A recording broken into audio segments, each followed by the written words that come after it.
በስተመጨረሻም ናቲ ተዋረደ። ተመስገን ናቲን ከኋላ ከኋላ እየተከተለ በስልክ ሲያወራ የነበረውን ነገር በሙሉ ሰምቷል። እስቲ ተመስገንና ትሁት አንድ ላይ መሆን አለባቸው የምትሉ ቻናሉን ሰብስክራይብ በማድረግ ድምጻችሁን አሰሙ። በቅድሚያ ግን ለሙስሊም እህት ወንድሞቻችን እንኳን አደረሳችሁ ማለት እንፈልጋለን። በዓሉን የሰላም የጤና የፍቅር እንዲያደርግላችሁ ምኞታችን ነው። ወደ ድራማው ስንመለስ ተመስገን ከናቲ ጀርባ ሆኖ እየተከታተለው ስለነበረ ሴትየዋን የአባባን ሚስት ያስቀመጠበትን ቦታ በስልክ ደውሎ ሲያወራ ይሰማዋል። የአባባ ሚስት እንዲገኙ ወይም ደግሞ በተመስገን እጅ እንድትገባ ምክንያት የሆነው እንግዲህ ስልኩን ሲያወራ እንደሰማችሁት ነው ማለት ነው። ምክንያቱም ተመስገን አሁን ላይ ጥሩ መረጃ እያገኘ ነው ማለት ነው። ታዲያ ተመስገንም ለቲና ደውሎ የምትፈልጊው ያክል ገንዘብ ይከፈልሻል፣ ብቻ አንቺ የአባባ ሚስት ያለችበትን ቦታ አጣሪ ብሎ ይላታል ማለት ነው። ታዲያ ቲና ገንዘብ ማግኘትን ብትፈልግ አባባ ሊረዳ የሚችልበትን ነገር ካለ ከጎን መቆም ፍቃደኛ እንደሆነች እንግዲህ አሳይታለች። ያው ከዛም ቲና የአባባ ሚስት ለማግኘት እንግዲህ ቆርጣ ተነሳች ማለት ነው። ታዲያ ወዲያውኑ ያቀናው የአባዬ ሚስት የት እንደነበረች የሚያውቁ ሰውዬ ጋር ነበረ። እሱ ጋም ሄዶ ባለፈው ያልኩትን ነገር እንዴት አደረጉልኝ ብሎ ይጠይቀዋል። እሳቸውም ታዲያ የት እንዳሉ እንዳወቁና ያሉበት ገዳም እንደተነገራቸው ነገር ግን የጻፉላቸው ቦታ ወረቀቱ ላይ ነበርና ወረቀቱን ቤት ውስጥ ረስተውት እንደመጡ ለተመስገን ይነግሩታል። ተመስገንም በደስታ ችግር የለውም በቃ ነገ መጥቼ እወስደዋለሁ ይላቸዋል። እሳቸው ታዲያ ልጄ ይህንን ነገር ለማንም እንዳትናገር እስክታገኛት ድረስ ጸጥ ብለህ የምታደርገውን ነገር አድርግ ብለው ይመክሩታል። እሱም እሺ ጋሴ እንዳሉኝ አደርጋለሁ ብሎ ሐሳባቸውን ተቀብሎ ወደ ቤት ተመልሷል።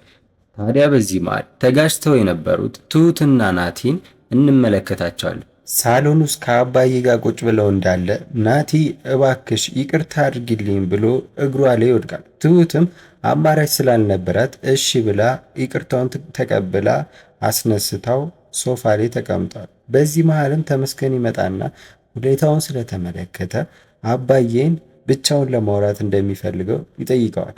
ትሁትም በዚህ ሰዓት ታዲያ ምን ነው የግል ካላረኩት አልክ በንዴት ትመልስለታለች። ተመስገንም አባዬ በአንቺ በኩል ያወቅኩት አባቴን ነው፣ ነገር ግን በአንቺ በኩል ስላወቅኩት ሚስጥር ሊኖረን አይችልም ማለት አይደለም ይላታል። ከዛም አባዬ ብቻውን ሊያወራው እንደሚፈልግ ነግሮት ይዞት ይወጣል።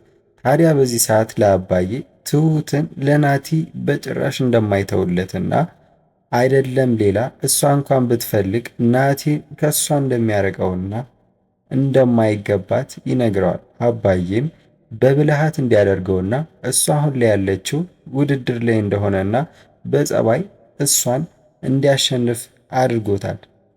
ታዲያ ከዚህም ወሬያቸውን ሲቀጥል አባዬ ሚስጥሩን የት እንዳለች እንደሚያውቅ እና ወረቀቱንም ነገ እንደሚሰጠው ይነግሩታል። ታዲያ ይህን ደስታቸውን መቆጣጠር አቅቷቸው ወደ ቤት ተመልሰዋል። ናቲ ሲጨቀጭቃት ነገሮች አሁንም እንዳላለቁና የአባዬ ሚስት እንዳልተገኘች ሽማግሌም እንዳልተላከ ስታስታውሰው ናቲ ትሁቴ ቆይ እኔና አንቺ ተስማምተናል አይደል? ለምን ሽማግሌ የሚባለው ነገር አይቀርም? ለምን ዝም ብዬ አላገበሽም ብሎ ይላታል ማለት ነው።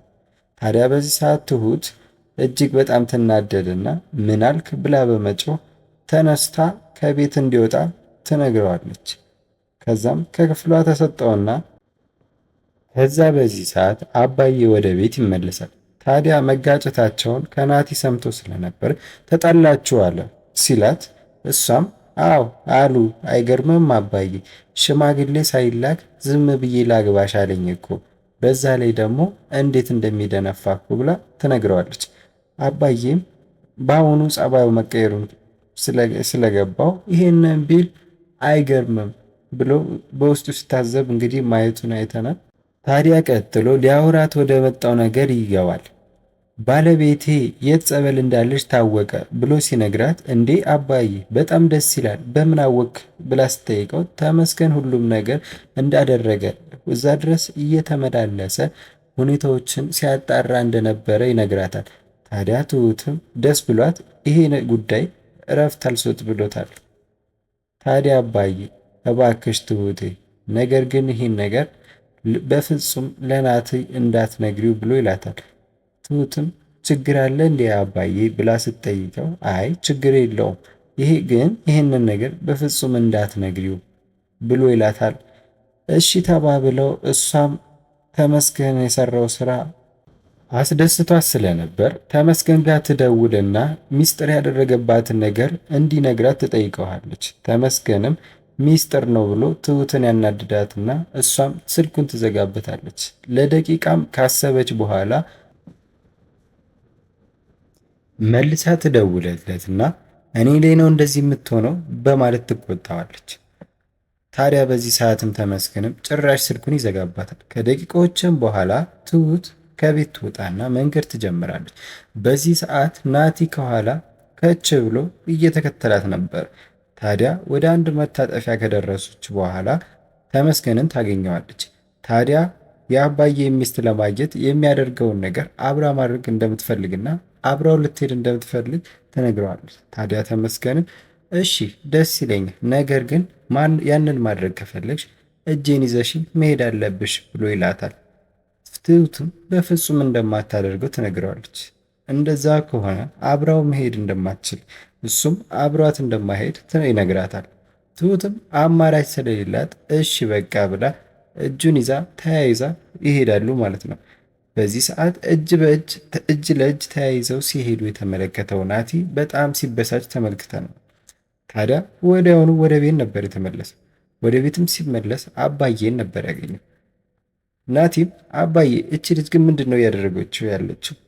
ጭራሽ እጅ ለእጅ ተያይዘው ይሄዳሉ ብሎ ለአባዬ ይነግረዋል።